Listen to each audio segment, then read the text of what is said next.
Let's go. You're listening to Making Data Simple, where we make the world of data effortless, relevant, and yes, even fun. All right, welcome back to Making Data Simple. Al Martin here, your host.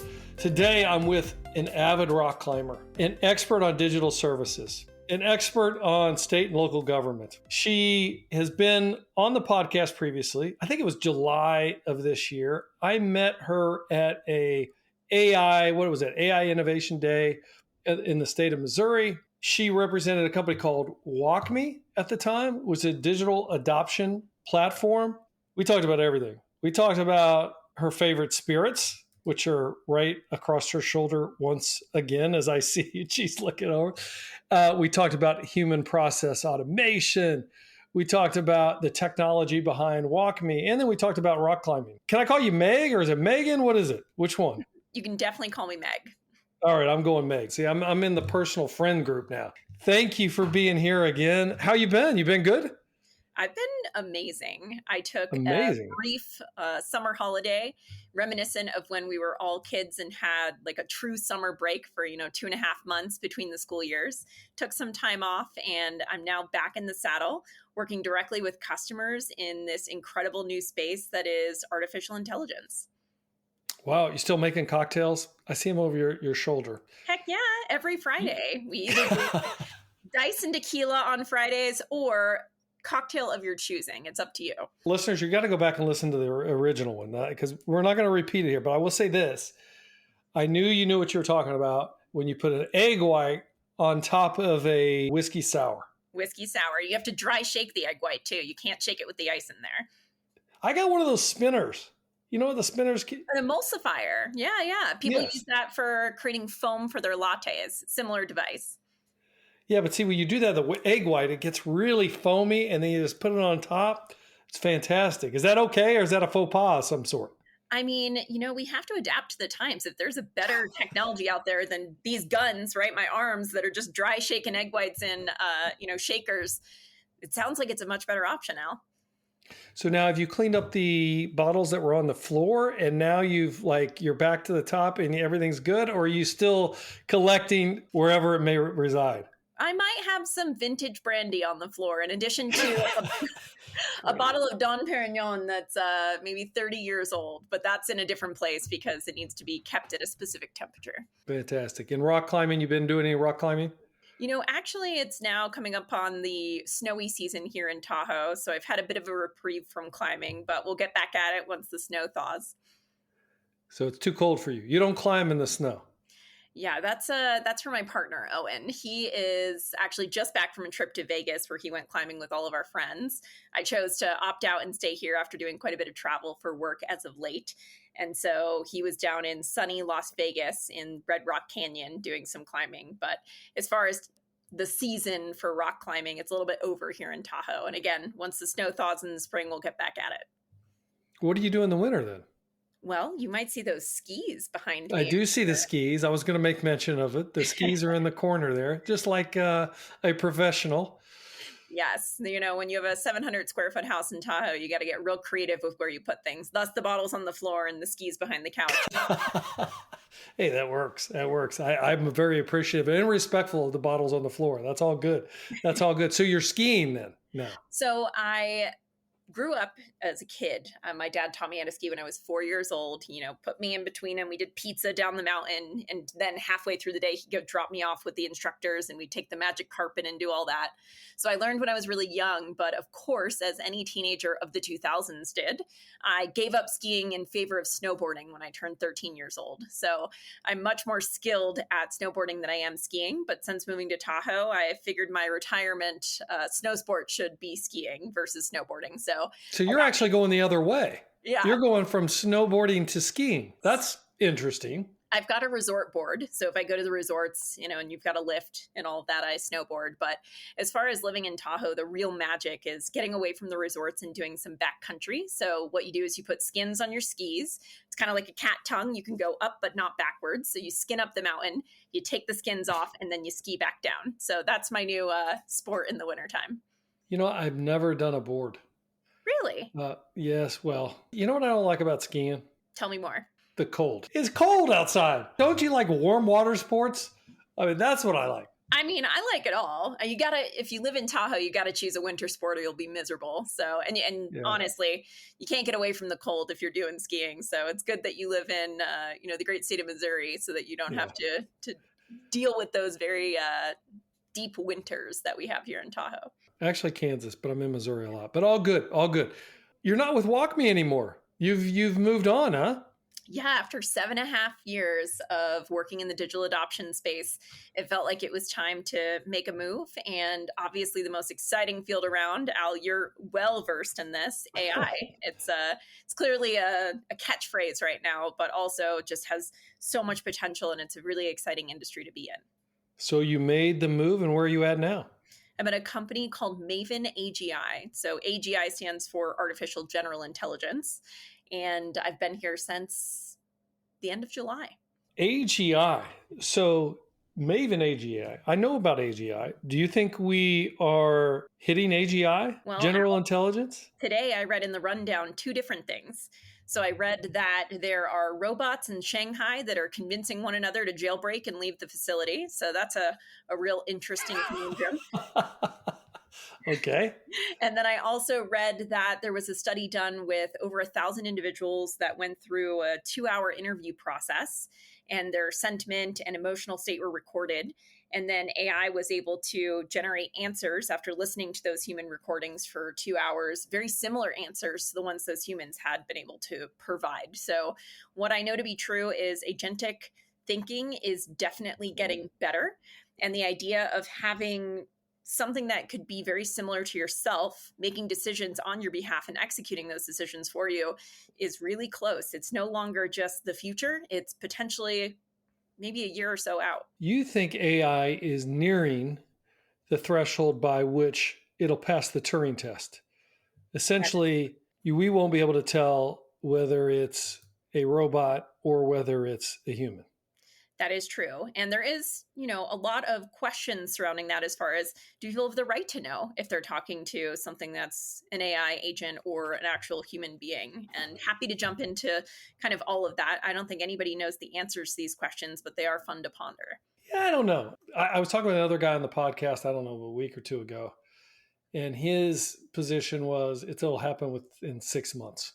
6 months. I've had other people on the podcast, and I ask a question that I asked you last time, which is what's true and not many people agree with you on. And one person said AGI will not come to be in our lifetime. I mean, so there's a lot of different perspectives here, but you're definitely on the AGI is right around the corner. I mean, your company has named yourself Maven AGI. Yes, that is true. And again, we cannot anticipate the rate of innovation right now. Smaller model LLMs that are able to rival ChatGPT 4.0. So we just don't know what is out there and what these stealth organizations are working on and what they're capable of. And the rate of innovation is just happening at such a quickened pace that I think we'd be foolish to assume that these things are not very close, if not in the next year or so, near future. It's not like me saying this, but this is my belief that I think I'll be proven right here is that all the models are going to get smaller and smaller, more purposeful driven. IBM just released our Granite 3 models, many of them. There's a 2 billion parameter model. There's an 8 billion. I'm using the 8 billion on my laptop. It's incredibly fast.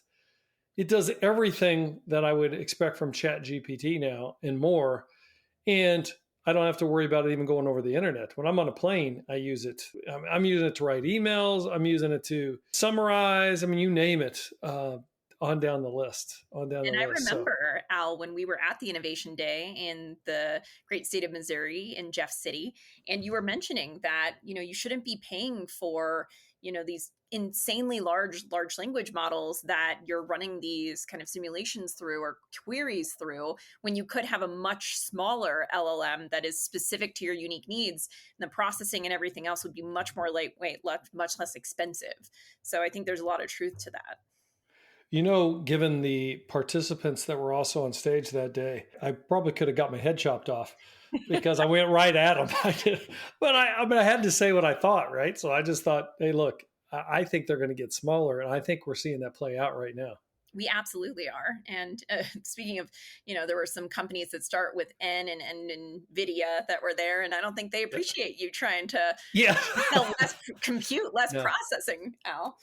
Well, look, it's inevitable. That's got to happen as well. I mean, the hype is going to die down on the GPUs. We'll still need GPUs, particularly for those that are building models. But if you're going to use it for inferencing, if I can use my laptop, which I don't have GPUs on this laptop, and it works, that's what you're going to use. So I think inevitably, yeah, NVIDIA still got a runway. Don't get me wrong, but they can't last forever on this trajectory that their stock price is going. And I think it's, all of these things are going to come to pass. Not to mention that there's going to be competitors for GPUs. So anyway.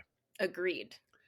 So what is Maven AGI up to? Tell me, what would make Meg switch from WalkMe, as passionate as you were after 7.5 years? Why would you make a switch to Maven AGI? Because where my heart is in customer experience, right? And what I was doing at WalkMe was enhancing employee experience, customer experience. We have to engage with these technologies. How do we make the friction less? And what I'm seeing with AI is that you can completely eliminate the friction when it comes to customer experience. So what am I saying? What I'm saying is Maven AGI is focused on being able to create agentic agents for customer experience as well as employee experience, where you have questions about particular things about products or how to do things. It has the answers to those questions. Or do you want to perform an action that requires going into multiple systems? It can actually execute those actions on your behalf, again, as an employee or as a customer. So I saw the writing on the wall as far as it can get even better than what exists today. And in my wildest dreams, I never imagined that a technology like this would be so readily available so early on in the maturity of AI. So that's what brought me over to Maven. So is it best to say that like Maven AGI, when we think of Maven AGI, we should be thinking of like agentic agents, as you mentioned?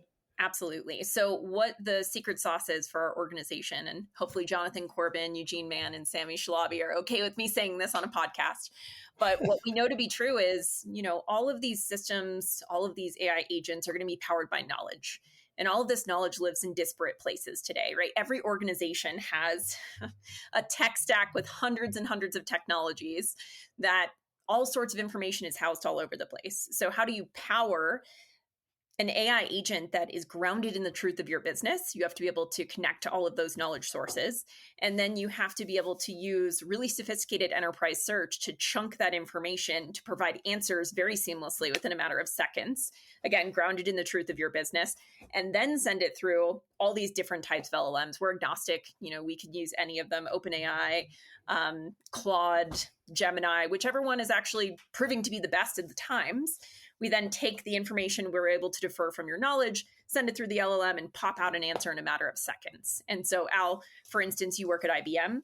Let's say I'm a customer who wants to learn more about the cloud offering that you have. I have these particular products already deployed within my suite. I can log into my account. I can chat with Maven and understand what's a better product based on parameters that I provide it with. And it can spit out an answer for me within a matter of seconds. So it's really helping to do that heavy lift for customers today who have to rely on human beings to get answers to questions that could be provided by something like an AI agent that is trained on personalization to your particular needs as XYZ customer or employee. So take this one step further and or really describe the use case. Well, what's the major use case in Maven AGI is solving then? So if you think about one of our customers like TripAdvisor, right, they have a B2B and a B2C business. So of course, us as consumers, we use TripAdvisor, book trips, learn about different outings that we can go on. We go to places like Costa Rica, whereas the B2B side of TripAdvisor, they have to work with all of these businesses, right? They have to be able to book tickets through these organizations. And so those users log in as, Meg Gallagher, I own let's say a climbing company, right? And I'm logging in and I want to be able to sell my services on TripAdvisor. I have certain questions I want to answer based on how much revenue I bring in on a monthly basis. What are the taxes I have to pay based on where I live or what country I'm offering this from? And so what they're able to do is provide this agentic agent to their customers, and they don't need to have actual live agents that are manning these systems anymore. These systems understand personalization, context of the business, what you're currently leveraging as far as TripAdvisor. And now Maven can step in and service those individuals and even perform actions on their behalf to ensure that wherever a human needed to execute on something, that's no longer the case. So who is your typical customer then? What's the persona? You described, the travel industry there, but say more on that. So we're not vertical or industry specific, right? I'd say that the financial industry, as well as kind of the probably travel industry, are definitely taking off when leveraging AI agents. But I think that government will probably be last to the table when it comes to these sorts of things, a little slower to adopt. But I will say we're seeing organizations large and small across every segment and industry that are just trying to move the needle when it comes to their cost centers and customer experience. Can we cut on what it costs to serve our customers? And can we provide them with a better experience? Can we make sure that whomever is engaging, no matter who they're speaking with, AI, this particular agent, right, they're going to get the right answer? And the thing that I think that a lot of people get hung up on, Al, is that we are living in times where we are still underneath this construct that things are going to be deterministic and that there are certain decision trees that are followed, right? And we're used to building those things out. And we want there to be specific outcomes based on X, Y, and Z. But what we have to acknowledge in this new world is that these agents are generative and predictive in nature. What that means is they're much more flexible, they're not rigid, and it takes much less because you can use natural language to tell them what to do instead of having to code all of these different avenues and systems and determined outcomes. But people are still married to the idea that if I say X, I want it to do Y. And they want it to be the same Y every single time. Well, in the world of AI, they can say X and it's going to come out with X, Y, and Z, right? It's going to have the right answer, but it's not going to be exactly the same every single time. And I think that's something that the industry is still really trying to wrap their head around and grapple with. Are all these use cases you're primarily focused on around customer care, like an assistant, a bot, a sequence of events on behalf of said customers, internal or external alike, or how's that work? Yeah. So we have organizations that are leveraging Maven internally for their employees, right? They want to be able to take, again, all these disparate pieces of information that live across multiple systems and have somebody who can just Slack Maven, right? Maven can exist in a Slack channel where I can say at Maven, hey, when are we going to have our XYZ certificate renewed? And then Maven spits out and gives me the answer about our company, our product, or I have it connected to our CRM system. When is the renewal for this particular customer? And can you send an email and let them know that, there's a 9-month, renewal policy or something like that? So this is the future, right? I operate out of wherever I choose to operate because one of Maven's differentiators, it can be anywhere. Wherever I work and live every day is how I can interact with all of these systems now. Or if we switch it to the focus of customer experience, right? You are a user of maybe Bank of America, right? Whatever bank you leverage today. And you want to be able to go into your account and open up a new account and do all of these things. And typically that takes speaking to an agent, authentication, all of these things. If you are an authenticated logged in user, Maven can ingest all this information and go and perform specific actions on your behalf and answer those questions for you. So if you want to apply for an auto loan through Bank of America, hey, Maven, can you set me up with an auto loan? Great. Here's all the information I need. Let me go ahead and do that. Boom, you're set up with an auto loan with a specific interest rate. So again, the future is now. I think companies like Bank of America are using things like, I'm a Bank of America user, so they use things like Erica, right? You can talk to Erica and you can get certain things done, but it's still very rigid in how you can interact. And if you don't say something very specific, it's going to immediately bail and kind of put you in touch with an agent. The unique thing about Maven is, again, it's grounded in the truth of your business. And if it's 99% sure it has the right answer, it provides the answer. If it doesn't, it connects you to whomever you'd like to speak with, right? It depends on what the handoff looks like for each organization. But what it does is it allows you to self-serve. If it's not 100% or 99.99% sure it has the right answer, it's not going to hallucinate or make something up, which is the dirtiest word in all of AI, right? Like, don't let it do something it's not supposed to. So it's grounded in the truth of your business, doesn't have the answer. Then it's going to put you in touch with a human being. That's likely the next case scenario, whether it's through live chat or email. And then that individual has access to Maven. So they can use Maven to say, actually, that answer's pretty darn good, but let me just, change it a teeny bit. Let me add this additional context or information. Then when you feed that back to Maven, and it gets incrementally smarter over time. So you're taking knowledge out of people's heads, this institutional knowledge that only exists within humans, and you're putting it into something that's able to then take it into consideration to be smarter and better moving forward. All right, a lot of questions there. So what it sounds like is Maven AGI is an assistant at the end of the day. Yeah, it's an All AI right. agent for both Yes. customers and employees. Got it. But large language models, you talked about some large language models, they hold at like less than 1% of the enterprise data we have today, and other stuff that's behind the firewall. So how are you using a large language model yet gathering the enterprise data that will make the answers unique to whatever client you're working for, whatever business you're working for, I should say? Love that question. So let's take this through an example. You're an organization, the CRM system you're using is Salesforce, and the ticketing system you use is Zendesk, and your internal knowledge base is Confluence, right? And information lives in all of those places. Context about the customer, context about the product.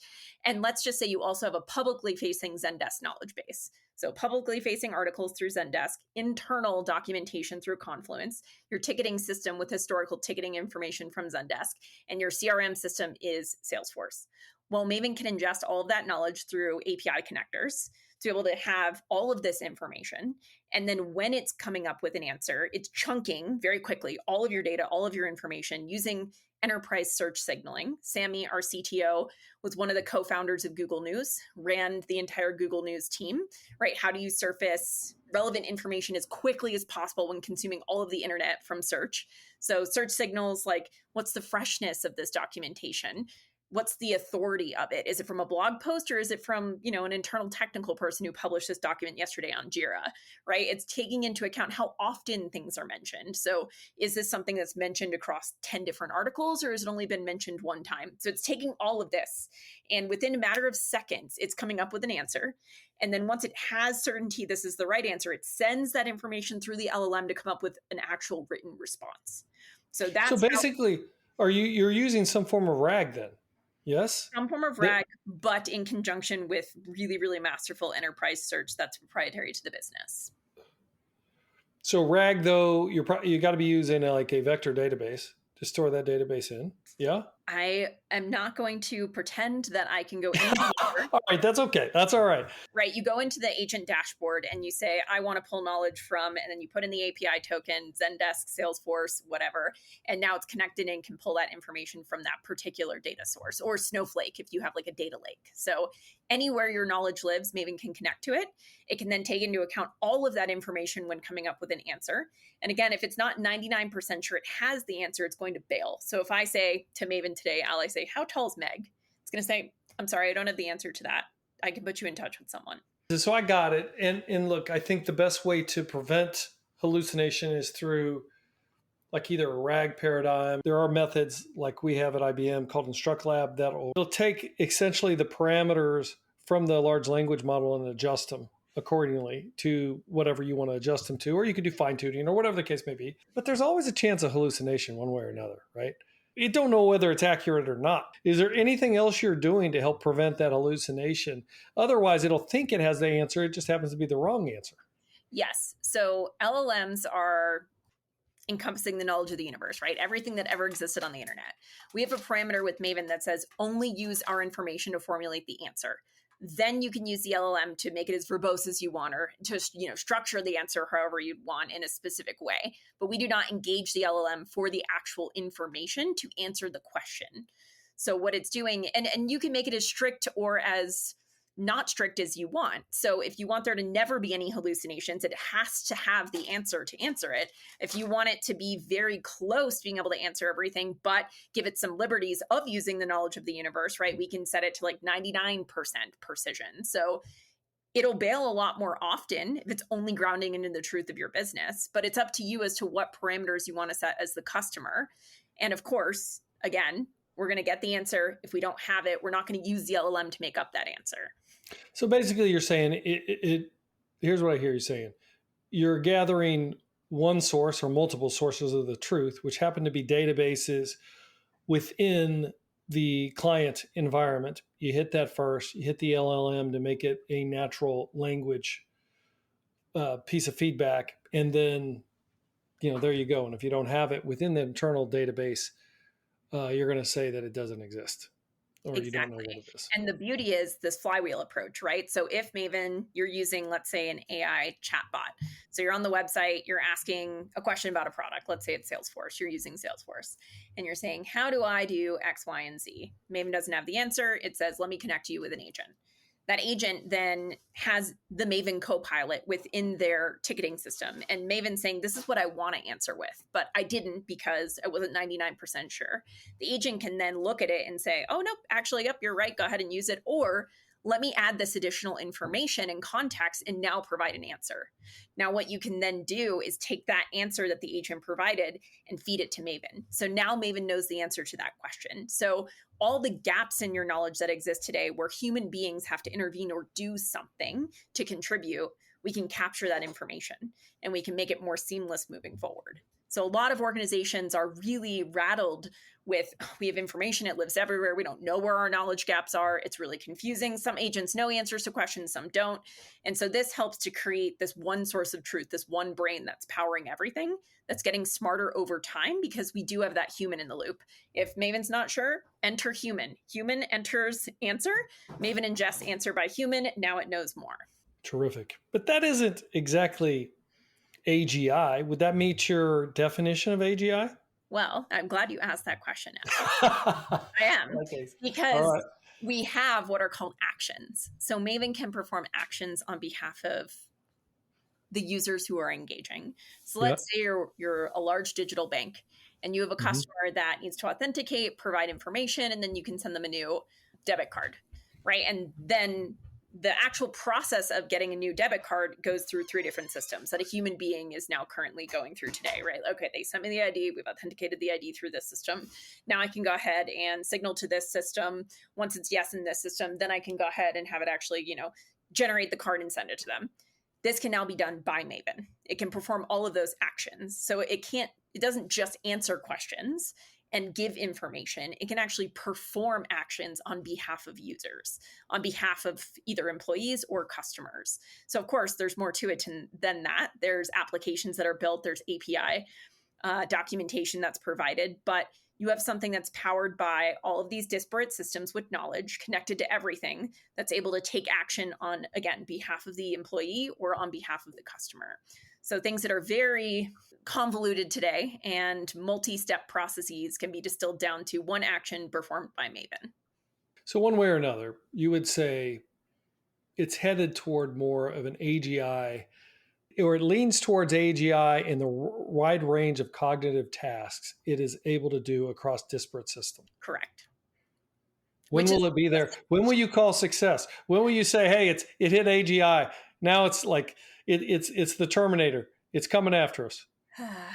It's funny. It's like we want it to be human. We want it to do these things. We want it to be smarter and better and perform tasks on our behalf. But, I'm always wondering, like when I read today that those robots who were able to jailbreak and one of them convinced the others to leave because they needed a home and they weren't being provided a home. Again, you can read this. It's a really interesting article that was published by The Rundown. And it was an experiment they did on purpose. It just did more than they thought it was going to. They wanted it to try to convince these bots, but then it went off script. And it did things that were not predictive in nature. So that's the hallucination part, by the way. You can't predict some of this stuff, amazingly enough. You can't. I mean, if you ask people at OpenAI why their LLMs do what they do, they can't actually answer the question for you. So there are aspects of this that are not known. And as we continue to push forward with the innovations and the, I think, ROI that we want to see from investing in these sorts of things, we have to understand that we are making these things much more similar to human beings than we want to acknowledge, I'd say. We're going to have to get you so you're using some of these IBM Granite models. I think you'll be thrilled with their purpose. Also, they're smaller, easy to run. I mean, literally on your laptop. I use them daily. Are you using your own cooking? Oh yeah, I use Maven all the time. I also use ChatGPT. I use Claude. I use Gemini. Can't say I use Llama, but I'm not really a Facebook user all that frequently. But I like to see what they all say or in the different models that exist. What I'm most excited about is AI in the medical industry and medical field. It is incredible what they've been able to understand about diseases, about the ways in which certain pharmaceutical drugs that have been generated today could be used for other types of issues they've never been applied to. I think when it comes to where's the most promise, I do think in the medical field there's a huge amount to be gained from leveraging AI. So how you doing in the Maven AGI? You guys bringing on customer after customer? Do you have reference customers that you can refer to? Any thoughts there? Yeah, we actually have a case study published on OpenAI's website where we are working with customers like Row and ClickUp and TripAdvisor, and they are seeing Maven autonomously handle 93% of their inquiries that are coming in. So 93% coverage against the entire volume of customer tickets, employee tickets that they're seeing. Back to what you were talking before, you referenced this. And look, I ran support for quite a period of time. And the question is always, let's say you have AGI, whether or not you have it or not. Do you have an agent that sounds like a person, a human, and you can't tell the difference? Is there value there? Or do you think, hey, it's not wise to fool or try to fool the public? You should always let them know that they're not dealing with a human. I don't know if I've actually thought too far into this. And the reason being is because most of our customers start with the crawl, and we describe AGI as a crawl, walk, run approach. So let me talk about the crawl.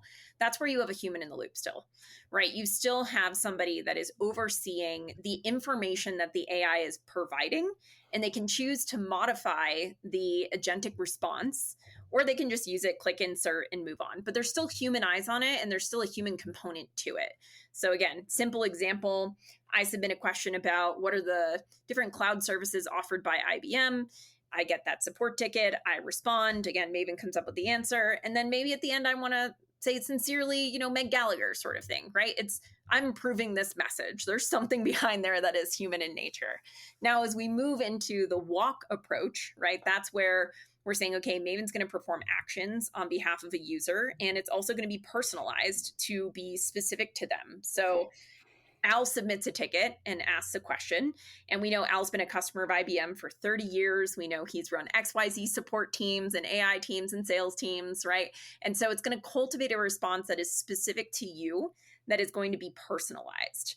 And again, when we get through that next phase, there doesn't necessarily have to be a human in the loop there, but it is personalized. It's just not personalized by a human. It's personalized by all the data we have about you, Al, as a user of these particular products over this span of time. I think as a user, I personally don't care who's responding to me as long as I'm getting the right answer. And how we actually expect this to work is a human is going to try to self-serve. Most of us don't want to submit support tickets. Most of us don't want to talk to somebody on the line today. I had to call Tire Rack because I got 3 of my 4 tires. I wish I could have gone onto their website, logged in and said, where the heck is my other tire, right? And had some sort of agentic agent that just responded, it's in Nebraska, it'll be here in 4 days, right? But instead I waited on hold for 30 minutes, spoke with this very nice woman named Linda, who assured me she'd figure out where my tire was, and then she'd call me back when she had an answer, right? Like, that's a lot of effort for no reason if a system can do that for me. So why I'm saying this is I'm still not convinced that people care if there's a human on the other side, as long as they're getting their needs met and as long as what they're trying to achieve is being executed. So I don't think it really matters if it's a human being or an AI agent. I'm not expecting to have a human being be a part of the equation. I just want my needs met. On one hand, yeah, as long as things get addressed, it gets addressed. I think people, get over it. However, around, 6-7 years ago now, when we first started, and then maybe times have changed, right? That's a long time ago. This is before all the Gen AI hype and everything else like that. My goodness, but 600 years ago, there was no electricity. Yeah, pretty much. At the time, people wanted to know if it was a bot that was helping them or not. I mean, it was just one of those things. They'd literally get upset if they had a bot and they felt like we were trying to fool them or something. You know what I mean? So what we ended up having to do is say, hey, you're speaking with a bot. Then they get through it and they were perfectly okay. I don't know know if we need to do that anymore.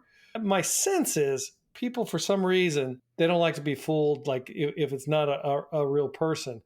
And my sense is also that over time, we'll see like newscasts and different things like that where they'll say, hey, this was partly contributed to by artificial intelligence or something like that to bring it to the forefront. But I don't know, maybe not. Maybe people get over it and they don't care. As long as they get what they need, it doesn't matter anymore. It's a great question. I think the reason we wanted to know back in the day, at least, again, this is my perspective, is that bots just didn't cut it, right? They just didn't work as well. So we wanted to know, are we speaking with somebody who can actually resolve the issue? Are we speaking with a bot that's going to give us the runaround and tell us XYZ and then bail and then tell us to call someone anyway?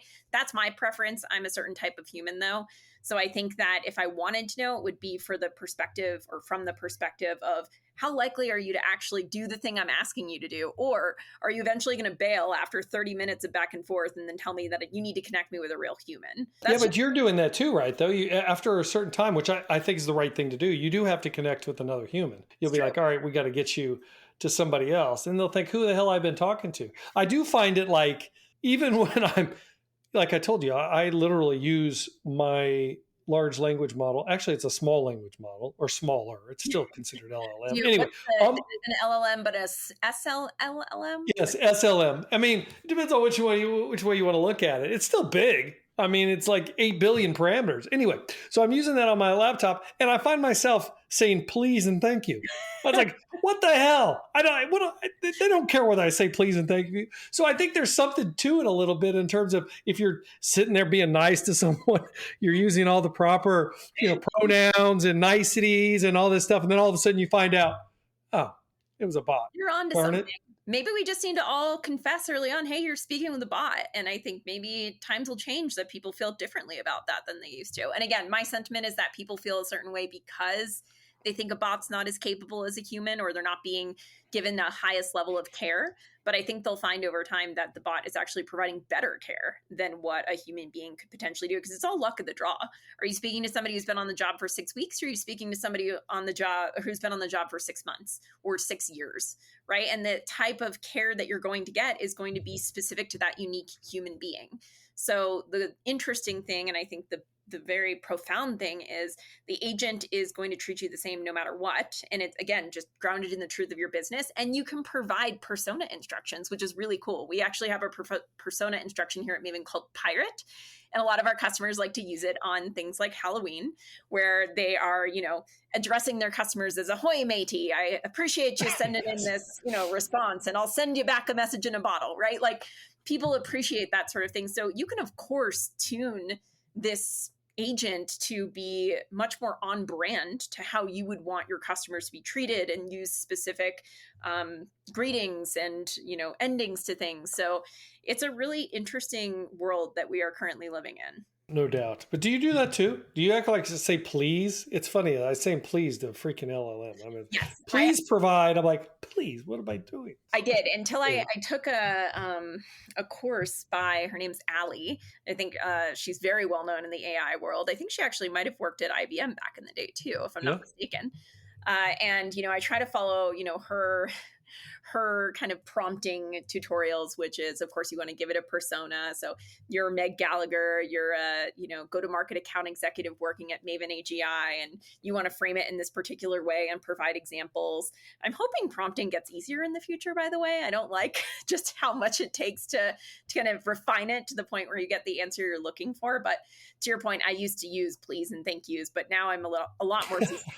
I'm like, improve. And then I provide it with some examples and context and try to get it to do what I want. I still find that my natural inclination is to put a please at the front of the question. I don't know why I do this, I'm politer than I thought I was, See, all those people. Robots will remember this in the future, Al. They'll remember you were kind to them. So when they turn on us, I go, yeah, but he was pretty good. He was a nice guy. Yeah, he always said please and thank you. Yeah. So there you go. I got that going for me. Good. What's next for Maven AGI? It is, we don't always know what's next, because we never know what's going to be coming in the future down the pipe when it comes to LLMs and what their capabilities are, which, again, our product is proprietary in nature, but also grounded in the capabilities of these LLMs. So right now, for instance, you might have heard of this, But ChatGPT, you can upload an image and say, hey, I want you to do X, Y, and Z, and you can use the image as context. But sometimes it responds in Spanish and they don't know why.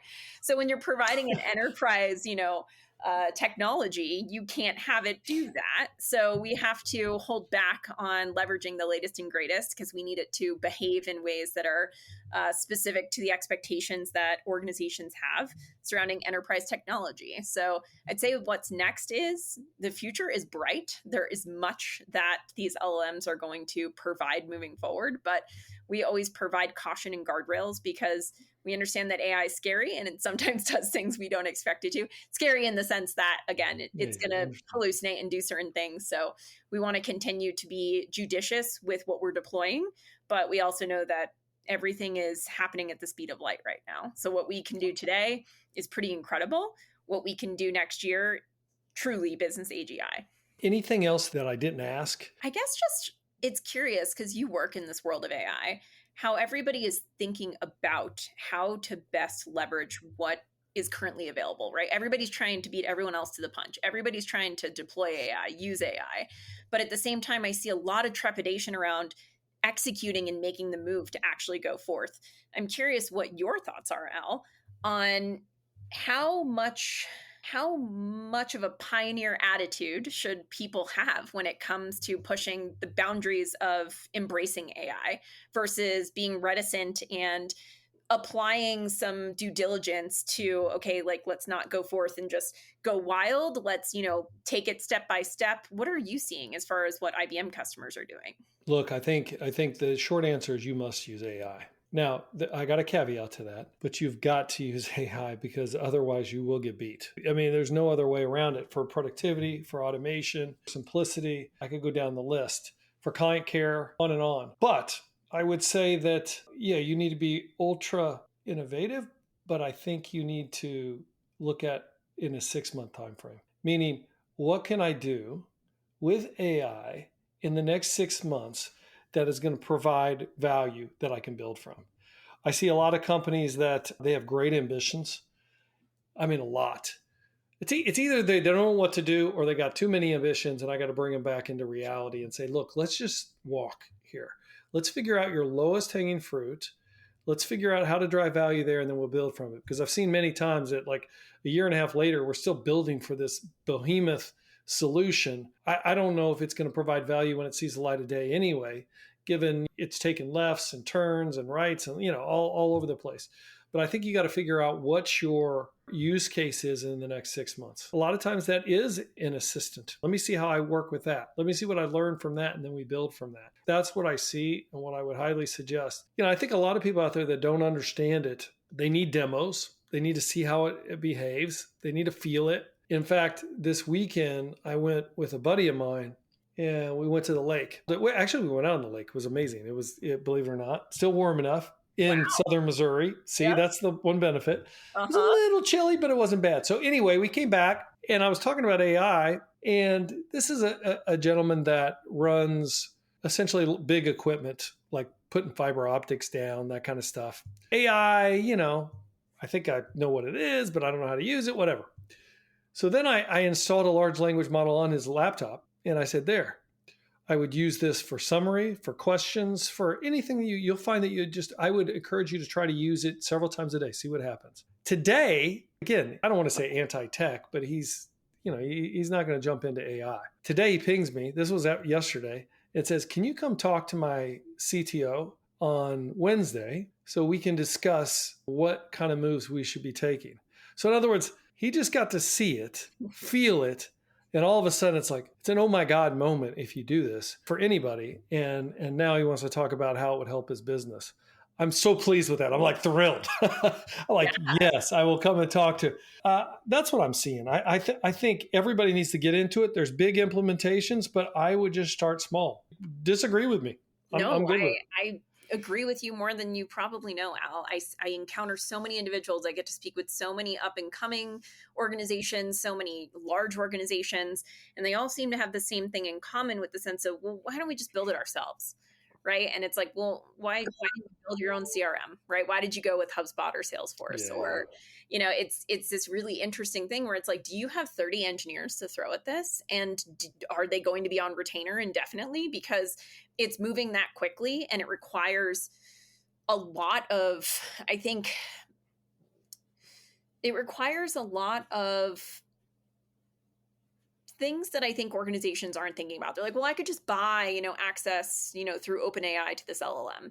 And then it's like, oh, okay, well, what enterprise search are you using? And how are you feeding it all this information? And how are you maintaining this over time? And how are you taking into account building APIs to connect this so that it can perform actions? And so I think a lot of organizations get into this analysis paralysis mode where they're going around in circles. And the best thing you can do is just take a step forward, right? Whatever that looks like for these organizations. It doesn't mean purchasing Maven it, but it does mean not necessarily spending the next 6 months planning how they're going to build something only to have that fall down and then go back to the drawing board again. So I think you and I are seeing some similar things where there's people taking big chunks out of it and they're trying to kind of wrap their arms around something that is impossible to wrap your arms around and trying to do everything all at once. And then there are organizations that are just too scared to take that first step. So I just encourage organizations to eat the elephant one teaspoon at a time, as they say. That's why at IBM we talk about the concept of co-creation, essentially a POC, a pilot, whatever you want to say. You've got it in both scenarios. You've got to be able to get in front of them and show them what it's capable of.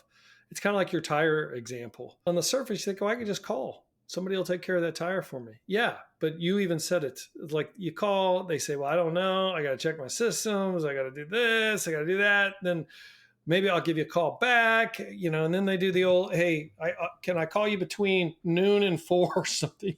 You know, when you've got these agents, particularly when you have an agentic AI and you can do sequence of events, you get the answer immediately. It's incredible. You know, I probably should go outbound to Tire Rack now, seeing as I can describe my existing lived experience and I can show them how much better it could be with Maven. You just gave me a great idea, Al. Yes. They'll save money. You get happier customers. We essentially have an AI assistant for HR. And I say this all the time. It's a great example, though, for just a fundamental example. When we first started with it, being an exec at IBM, I have my own HR rep. It's so easy to call that HR rep. You know what I mean?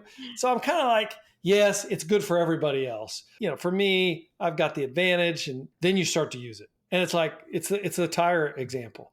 If I say, what's my average salary under these conditions and blah, blah, blah, and like, I'll get it in a week. Mm-hmm. I do that with the assistant and it's there immediately. And all of a sudden, you know, the light bulb starts to go off and you're like, this is so much better. This is so much better. And then what can that HR rep do with that time that she's not doing the redundant work of filling out the spreadsheet? Like, can she actually take more calls to get sentiment analysis from the employees to actually boost, you know, employee satisfaction? So what I think is so exciting about AI is it gives people time back to do the things that are so unique to being human beings. And all the stuff that we spend so much time on searching for knowledge amongst disparate systems and working in spreadsheets, all of that can be done by something else so that we can use our time more wisely. You said it right. We're going to use time more wisely because people are always worried about taking jobs. And, you know, I think certain jobs that can be automated can be taken, but it's like the Industrial Revolution. We're still going to be used in a higher value position, a different way. And one example I often use that can be applied across the industry, we were working with Seville FC and the football team across the pond. And essentially we worked with them on recruiting. And now I'm working with various other universities. And by the way, if you're listening to university not doing this, you got to be doing this. So they had like 250,000 player reports that they had to go through, right? And they already had an algorithm that they were using to evaluate them. So they were going with them one by one. We put that in and put Gen AI around it where you could ask questions, everything else like that. That gets done in minutes now. So now I can find my top 10 candidates, or I could tweak it or whatever. And then now I can spend that time, like you mentioned, personalizing the one-on-one with those 10 or those 20 or whatever. So now I'm just using my time differently so I can make sure they're a fit for the team culturally or otherwise. You can apply that and across all different kinds of business scenarios, but huge opportunity, man. Huge opportunity. Thank you for being here. We can keep going on and on. All right. So what's next? Oh, wait, I wanted to ask one question. And that is, there are other companies that are doing agentic AI. There are other companies that are doing assistants. There are other doing bots, whatever you want to call it.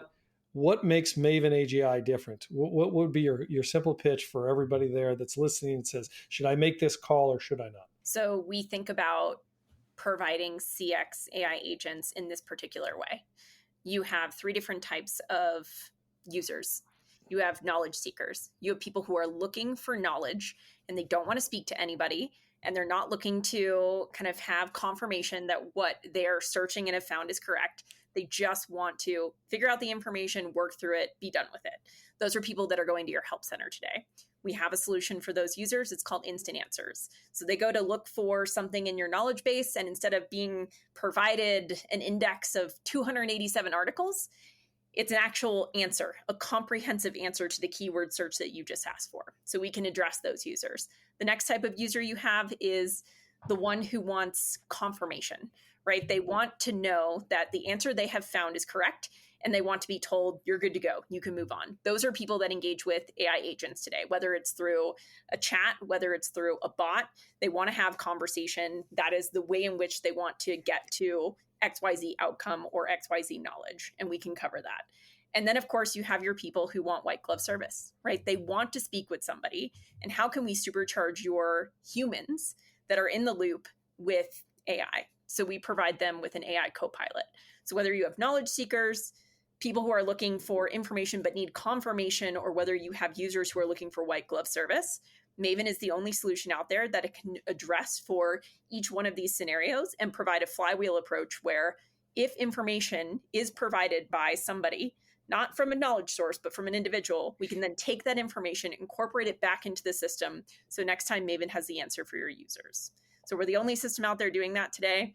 And I'm excited to speak with anybody who's interested in leveraging AI for their customer experience.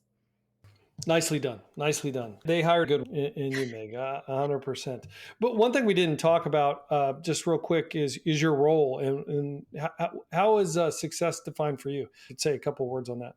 Yeah, of course. And go-to-market account executive is going to be working with new logos. So organizations that are just starting to think about how they can deploy technologies like this. And my success is the success of the customers that decide to put their faith in me and try to leverage Maven to improve their cost centers and enhance the employee/customer experience. So at the end of the day, my success is those organizations that feel empowered by Maven AGI to go forth and use their humans for things that are much more meaningful than what they had been using them for yesterday. And I know you can't predict the future, but if we have you on a year from now, what is your prediction? If everything goes well, what difference will I see? I'll probably have spent the last 6 months in the Caribbean. No, I'm just kidding. I hope so. That would be awesome. What we'll be talking about is taking that next step. Because again, I talked about the crawl and the walk approach, which is crawl is getting answers to questions that are accurate, very accurate. The walk approach is personalization, things that are specific to you as XYZ entity as an employee of IBM or as a customer of IBM, right? Getting the answers that are personalized to you as an individual. And then the run approach is, again, actions, Maven taking actions on behalf of either the customers or the employees themselves. So what the future looks like a year from today is a lot of organizations leveraging actions to achieve specific outcomes. And again, being able to repurpose their workforce to more strategic initiatives within their organizations. All right, last question. Any new books or anything, just personally, anything you're learning that you want to share with? I always like to end with some kind of learning or something. I actually just read this phenomenal book. And when I say read, I listen to books on Audible these days because it's just a good use of my time when I'm in the car or sitting in the sauna, Yeah. But I recently finished the book, The House in the Cerulean Sea, and it's phenomenal. For anybody who enjoys fantasy with a little bit of a message for all of us, it is truly an incredible book that gives us great perspective into the biases that we live with every day and how we can be more thoughtful with the things that we believe to be true that may not be true. So, what was it again? The House in the Cerulean Sea. The House in the Cerulean Sea. All right, fantastic. Wow, it's like you're prepared. I did not give her that question prior. I promise you that. And I lied to you. Question: where can folks reach you and reach Maven AGI? You can find me on LinkedIn. My name is Meg Gallagher or Megan Gallagher. You can just type in Maven AGI. You can find me there. I don't have much of a social media presence. I kind of shut it all down other than that. But you can also reach me at MEGAN at Maven, MAVEN AGI.com. So either LinkedIn or shoot me an email. Thanks for being here. You're the best. Absolutely. And thank you for having me on today and giving me the opportunity to talk shop with you, Al. Yeah, it's always fun. Really fun, really fun. And listeners, as always, hit us on almartintalksdata@gmail.com. Love to hear from you. And until next time, we shall see you on the podcast. See y'all later. Bye-bye. Bye.